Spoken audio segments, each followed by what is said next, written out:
Attention, il y a quand même des pierres, on se relâche pas. 4 jours de rando, harnachés comme des chevaux de trait pour partager des sommets avec d'autres montagnards cloués sur leurs fauteuils. Les uns prêtent leurs jambes, les autres leur mental et rien ne leur résiste. Cela fait 15 ans qu'Humaine, l'association toulousaine, s'est lancé le défi de rendre la nature accessible à tous, grâce à la Joëlette, un fauteuil tout-terrain.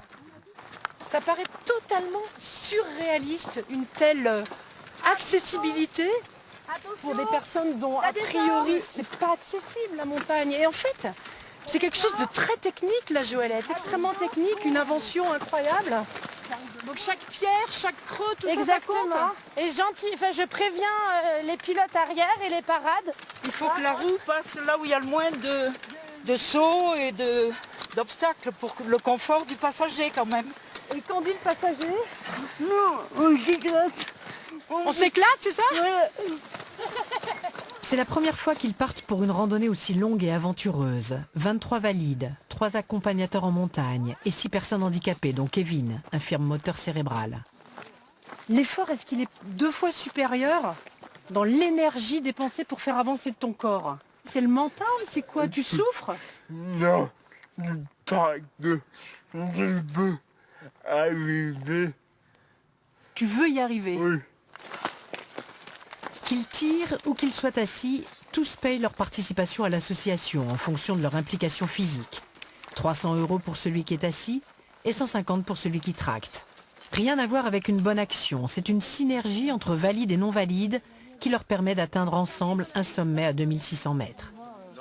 Mathilde a vécu pendant 3 jours, là, les bivouacs dehors, les journées à fond, les sommets, là, le Mortier, c'est un magnifique sommet. Mais que j'ai fait à pied d'ailleurs, avant l'accident j'ai fait le Mortier en randonnée sur mes 2 jambes et je l'ai refait là maintenant. Et, ouais, et c'est magique de pouvoir réavoir accès à cette sauvage nature et voilà. Les handicaps sont de toutes sortes et requièrent plus ou moins d'assistance, très loin de leur centre médicalisé. Il n'y a pas d'éducateurs, il n'y a que des valides.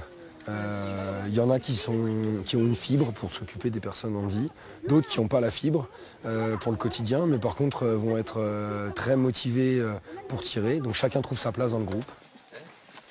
Et pour corser encore un peu l'affaire, ils ne dorment pas au refuge, mais en bivouac, 300 mètres plus loin.